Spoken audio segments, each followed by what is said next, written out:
So this is the side hill gouger. After college, I traveled across country with a buddy of mine, Mike McKee. I fell in love with the San Francisco Bay Area of California. I moved there and ping-ponged back and forth, visiting the East Coast during summers to see Grampy and the rest of the folks. Grampy took me out on long drives in his car, just like he did when I was a kid. We hit the old dirt roads and headed off into what he called the jungles. He pointed towards a large hill off in the distance. See that? Oh, it's gone now. You missed it. I was used to this conversation by now. I knew what to say. Missed what, Grampy? A side hill gouger. Just ran across the top of that mountain over there. I continued to play along.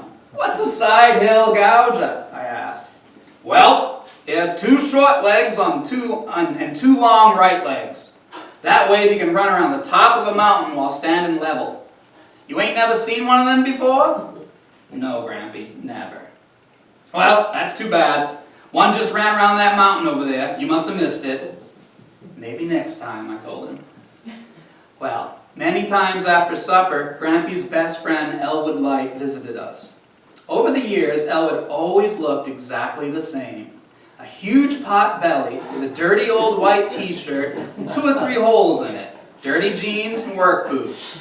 He had no front teeth, a crew cut, big round nose, and kind, gentle eyes. In fact, Elwood was one of the kindest men I ever knew.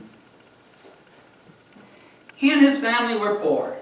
They lived in a ramshackle house, and every time he had another kid, he just built on another room or 2 until the place sprawled every which way all over his property. Sure, those folks were poor, but there was one thing overflowing at the lighthouse, and that was love. Elwood helped my grandfather farm every year in exchange for crops. He had 1 son and 7 daughters who loved him dearly and often piled up on him all at once for affection. When I was young, Elwood taught me how to swing on the rope swing. Elwood was going in and out of the barn, getting a rake, a shovel, or a hoe. Either that or he was putting one back. The swing was under the large spruce tree in front of the barn. Elwood, push me on the swing, please, I asked as he walked into the barn. He gave me a push and headed into the barn. On his way out, I had lost all my momentum. Elwood, push me on the swing again, please, I begged. He gave me a push and headed back to the garden. Well, after a while, he got tired of giving me a push. So he said, you gotta learn how to pump your legs so you can swing yourself. He had me get off the swing, showed me how to lean back on the rope and pump forward with my legs. I remember how funny he looked on my swing. He was so big and round, I was afraid he'd break it.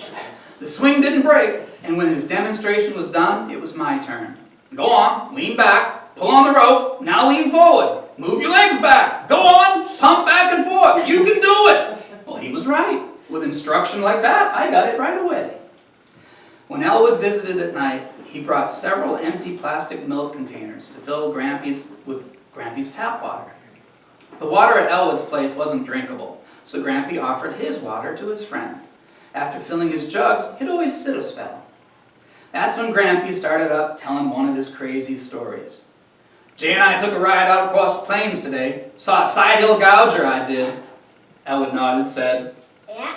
Grampy continued. Did I ever tell you the time Elwood and I tried to capture a side hill gouger? Actually, he had told me 1,000,000 times, but I played along.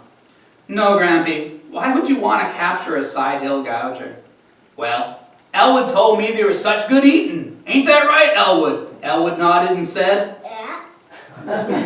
Elwood and I were out there. I was cutting firewood. He was driving the skidder. Well, we got awful hungry working hard like that in the summer heat. Suddenly the ground began to shake, and up on the hill was one of those big beasts. A side hill gouger? I asked. That's right. Now you know how to capture a side hill gouger, don't you? Not really, Grampy. I've never even seen a side hill gouger. Grampy acted all surprised and looked at Elwood. He doesn't know how to capture a side hill gouger. Elwood knows how to capture a side hill gouger, don't you, Elwood? Elwood nodded and said, yeah. You have to sneak up behind him and scare him. You just creep up all quiet like, and when you get right behind him, you shout, boo, or hee-yah! When he turns around, his short legs will be on the wrong side of the hill. He'll come tumbling down. fallen off the hill to flat land, he can't run away. Ain't that true, Elwood? Elwood nodded and said, Yeah. Now this was where my part came in. I asked, well, how was the meat? Was it good eating? Well, that's just the problem. I never found out. Elwood and I crept up behind that side hill, Gouger. We gave out a whoop. I mean, you know how Elwood can whoop. Come on, Elwood. Show the boy how you can whoop. Well, Elwood got all embarrassed. Not right now. Not inside the house, he declined. I don't want Celia to get mad at me. Grampy was all amused. That's true. She don't like anyone whooping in her house this late at night, do you, Celia?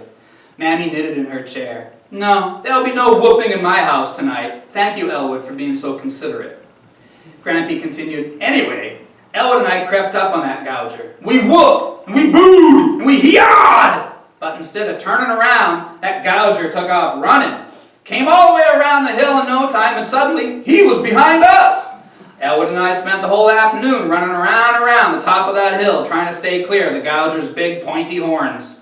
We barely got away with our lives. After that, we never tried hunting side hill Gougers again, did we, Elwood? No, sir. Elwood said. Well, that's probably for the best, Mammy added, not even looking up from her knitting. So that's how it would go at my house after supper. Almost every night, there was some story like that. Thanks, Malaya, for being Elwood. Yeah.